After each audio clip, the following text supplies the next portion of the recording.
ప్రపంచ వైద్య చరిత్రలోనే అద్భుతం నియోకేర్ హోమియోపతి. ఎలాంటి అనారోగ్య సమస్యలకైనా 100% ట్రీట్మెంట్ గ్యారంటీ. నమస్తే, నేను Keshav. Welcome to Suman TV. ఆంధ్రప్రదేశ్లో కొత్త ప్రభుత్వం ఏర్పడిన తర్వాత కక్షపూరిత రాజకీయాలు జరుగుతున్నాయంటూ ప్రతిపక్షంలో ఉన్నటువంటి వైఎస్ఆర్సీపీ ఆరోపణలు గుప్పిస్తుంది. ఇదే క్రమంలో అధికారంలో వైఎస్ఆర్సీపీ ఉన్నప్పుడు చేసిన దాష్టికాలపైన ప్రస్తుత ఉండి ఎమ్మెల్యే రఘురామకృష్ణరాజు ఒక కేసు నమోదు చేశారు. ఇది అటు తిరిగి ఇటు తిరిగి మాజీ ముఖ్యమంత్రి జగన్మోహన్ రెడ్డి మెడకు చుట్టుకుంది. అంటే జగన్మోహన్ రెడ్డి పైన నేరుగా ఆయనని నిందితుడిగా ఆరోపిస్తూ చేసినటువంటి మొదటి కేసు కొత్త ప్రభుత్వ హయాంలో మనం చూడాల్సినటువంటి అంశం ఇది. సో అసలు ఈ కేసు పర్యవసానాలు ఏ విధంగా ఉండొచ్చు, జగన్మోహన్ రెడ్డిని అరెస్ట్ చేయడానికి ఇందులో ఎంతవరకు అవకాశాలు ఉన్నాయి, ఈ అంశాలను విశ్లేషించేటువంటి ప్రయత్నం చేద్దాం. మనతో పాటు పొలిటికల్ అనలిస్ట్ చంద్ర శ్రీనివాస్ గారు ఉన్నారు. శ్రీనివాస్ గారు నమస్కారం. నమస్కారం అండి. ఎలా చూడాలి ఈ కేసుని? అంటే కక్షపూరిత రాజకీయాలు అనేది మొదటి రోజు నుంచే మొదలు పెట్టారు. అటు దాడులు జరుగుతున్నాయి, ఇటు దాడులు జరుగుతున్నాయి. ఇవన్నీ కక్షపూరిత రాజకీయాల్లో భాగంగా చూడాలా, లేదా ఆ రోజు రఘురామకృష్ణరాజు పడినటువంటి క్షోభకి మూల్యం చెల్లించుకునేటువంటి క్రమంలో జరిగిన ప్రక్రియగా చూడాలా? రెండు చూడాలి ఇక్కడ. ఎందుకంటే 2021 మే 14న ఈ కేసు రాజద్రోహం కేసుతో రఘురామకృష్ణరాజు గారిని ట్రీట్మెంట్ ఇచ్చిన మాట వాస్తవమే. ఆ రోజు ఆయన పెళ్లి రోజు అనుకుంటా, పుట్టినరోజు. ఆ రోజున ఆయన అరెస్ట్ చేసిన తీరు, ఆ తర్వాత ఆయనకి ట్రీట్మెంట్ ఇచ్చిన తీరు, జగన్మోహన్ రెడ్డి గారి పెళ్లి రోజు పుట్టినరోజు జాగ్రత్త చూడాలేమో. సరే ఏదైనా కానీ అంటే కాలం ఆయన ఎప్పుడు కూడా గుర్తుంచుకోండి, ఎన్ని వేల కోట్ల సంపాదన ఉన్నా ఏదున్నా కానీ 4 సంవత్సరాలు తన గెలిచిన నియోజకవర్గానికి, తన ఇంటికి, తన బంధువులు చూడటానికి, తన కార్యకర్తలు పలకరించడానికి కూడా వెళ్ళలేకపోయాడంటే ఇంతకంటే ఆయన వెళ్ళలేదని కదా ఆరోపణ. వస్తే మళ్ళీ ఏ కేసులో ఇరికిస్తారనే భయం కావచ్చు. ఎందుకంటే అవన్నీ ఉంటాయి కదండి. ఢిల్లీలో ఉండి ఆయన పక్కలో బల్యంలాగా 4 సంవత్సరాలు ఏ విధంగా వైసీపీని తూర్పారు పట్టారనేది రచ్చబండ ద్వారా మనందరికీ తెలిసిన అంశమే. ఇకపోతే ఎవరు కూడా ఒక దెబ్బ తగిలినప్పుడు, ఆత్మాభిమానం కోల్పోయినప్పుడు, తన ఆస్తులు ఇవన్నీ పక్కన పెడితే తన మానసిక క్షోభ అనుభవించింది అది వర్ణాతీతం. నిద్రలో కూడా గుర్తొస్తూ ఉంది. ఇప్పుడు దానికి ఎన్నాళ్ళలో వేచిన ఉదయం అన్నట్టుగా ఇన్నాళ్ళకి ఆయన ఎంపీ అవుదాం అనుకున్నాడు. ఎంపీ ఇవ్వలేదు ఏ పార్టీ. చివరికి ఉండి నుంచి ఎమ్మెల్యే అయ్యాడు. ఎమ్మెల్యే అయిన తర్వాత ఎక్కడైతే ఆయన ట్రీట్మెంట్ ఇచ్చారో అదే గుంటూరులో నగరంపాలెంలో నిన్నటి రోజున కేసు నమోదు చేశాడు. అది కూడా కీలకమైన 120B క్రిమినల్ కాన్స్పిరసీ, మోసపూరితమైన కుట్ర.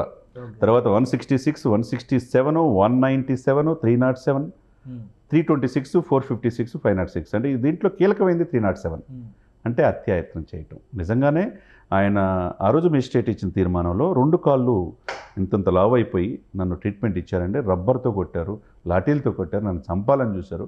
ఓపెన్ హార్ట్ సర్జరీ చేసినా నా గుండెల మీద పోలీసులు ఉండి 2 కాళ్ళు పెట్టి కూర్చొని ఇట్లా చేశారనేది ఆయన చెప్పిన తీర్మానం. దీంట్లో అప్పుడున్న కేసులో మీరు చెప్పినట్టు దాంట్లో వేసిన దాని ప్రకారం సునీల్ కుమార్ గారు కావచ్చు, తర్వాత ఆంజనేయులు గారు కావచ్చు, ఆయన ఇంటెలిజెన్స్ సీతారామాంజనేయులు, ఆయన ఎప్పుడు జీవితంలో మర్చిపోడు. మొదటి నుంచి ఆ పేర్లు ఏ ఇంటర్వ్యూలో చెప్తుంటున్నా, నేను జీవితంలో వదిలిపెట్టినాను.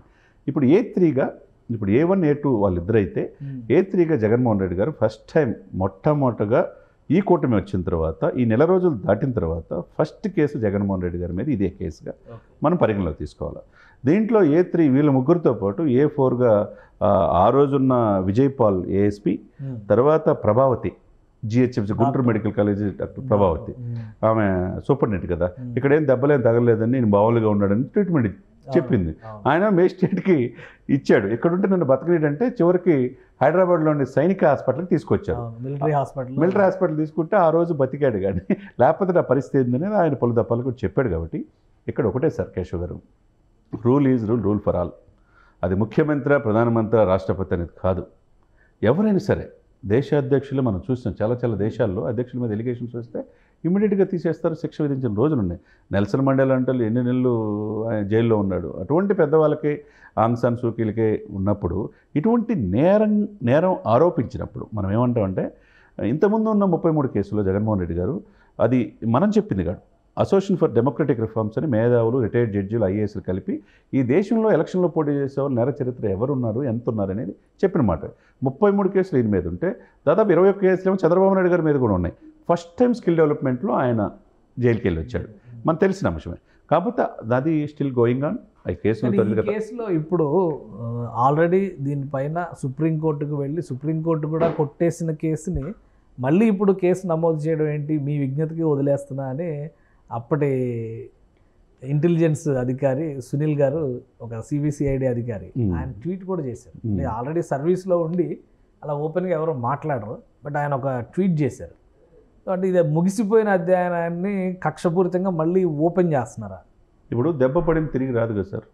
ఎంత సునీల్ కుమార్ గారు ఆయన పవర్స్ కూడా ఉల్లంఘించి ఢిల్లీలో కోటేసుకొని కేసుల్లో ఆయనే ఏదో డిక్టేటర్గా స్కిల్ డెవలప్మెంట్ కేసులో చంద్రబాబు నాయుడు గారి మీద అనేక రకాలు చేసిన వ్యక్తి ఆయన ముఖ్యమంత్రి గారు చెప్పినట్టు ఆయన నడిచాడు. కానీ ఇప్పుడు ట్వీట్ చేసినంత మాత్రాన దెబ్బ తగిలింది ఎవరికి? ఇక్కడ రఘురామ కృష్ణరాజుకి మనోభావాలు దెబ్బతిని. కానీ అందులో నేరుగా జగన్మోహన్ రెడ్డి గారు కూడా ఇన్వాల్వ్ అయ్యి లేరు కదా. ఇప్పుడు ఆయన A3 పెట్టడం అనేది ఇప్పుడు ఆయన ఆరోపించాడు కదా. ఈ కేసులో క్లియర్గా ఎఫ్ఐఆర్ఐలో ఆయన ఏముందంటే, నిన్న నమోదైన కేసులో, నగరంపాలెం కేసులో, నన్ను ఇది జగన్మోహన్ రెడ్డి గారి మీద నేను ఆరోపిస్తున్నానన్న ఉద్దేశంతో, ఉన్న పార్టీలో ఉండి ఇది చేస్తున్నానన్న ఉద్దేశంతో నా మీద అన్యాయంగా రాజద్రోహం కేసు పెట్టి ఈ ట్రీట్మెంట్ ఇచ్చారు. దీనికి కేవలం జగన్మోహన్ రెడ్డి గారే ఆయన ఇది కోసం, ఆయన దగ్గర మంచి ఇది కోసం వీళ్ళందరూ కలిసి, నేరుగా ఆయన ఇన్వాల్వ్ అయింది లేదు కదా. హత్యాయత్నం కేసు అని ఎలా అంటారు? ఆయన చివరికి ఆయన చాలా ఇంటర్వ్యూలో చెప్పాడు. చివరికి అక్కడున్న ఆఫీసర్ డిఎస్పీ ట్రీట్మెంట్ ఇచ్చే ఏఎస్పీ విజయపాల్ ఫోన్ నుంచి జగన్మోహన్ రెడ్డి గారు చూసినట్టుగా, తన్ని వీడియో కాల్ చేసి చూసినట్టుగా, ఆ దెబ్బలు కొట్టేటప్పుడు హార్ట్ ఆపరేషన్ జరిగిన గుండెల మీద కానిస్టేబుల్ కూర్చొని ట్రీట్మెంట్ ఇచ్చినట్టుగా, ఈ 3rd డిగ్రీ నాకు కేవలం జగన్మోహన్ రెడ్డి ఆదేశాల మేరకే జరిగిందని చాలా ఇంటర్వ్యూలో ఆయన చెప్పాడు. అది ఇప్పుడు దెబ్బ తగిలినాడు ఆయన కాబట్టి ఆయన నిరూపించుకోవాల్సిన బాధ్యత కూడా ఆయనకు ఉంటుంది.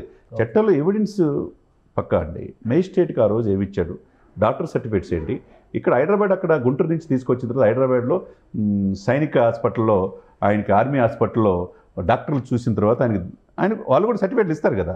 నిజంగా ఒక ఎంపీ స్థానంలో ఉండి ఆ విధంగా ట్రీట్మెంట్ ఇవ్వటం అనేది అది అనాగరికమే. అది అంతే కదండి. అంటే ఏదైనా కానీ మా జోలికి వస్తే ఎవరిని ఉంచు అనే భావనతో, ధోరణితో ఆ రోజు అధికారులు కానీ ముఖ్యమంత్రి గారి ఆదేశాల కారణంగా ఆయన పట్ల ట్రీట్మెంట్ అనేది చాలామంది మేధావులు, విఘ్నులు వ్యతిరేకించారు.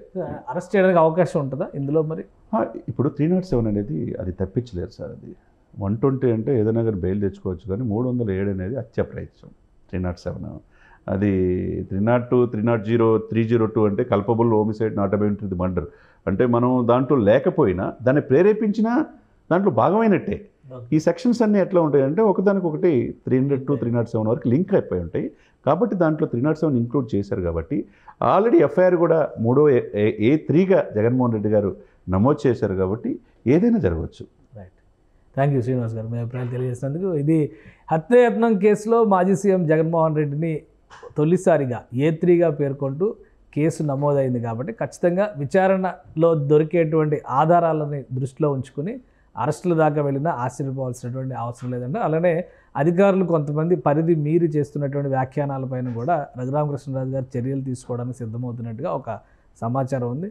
సో ఈ కేసు ఎటు నుంచి ఎటు మరలుతుందో వేచి చూడాలి. ఇది special discussion. Keep watching. Suman టీవీలో మీ పర్సనల్ అండ్ బిజినెస్ ప్రమోషన్స్ కోసం కింది నెంబర్కి కాంటాక్ట్ చేయండి.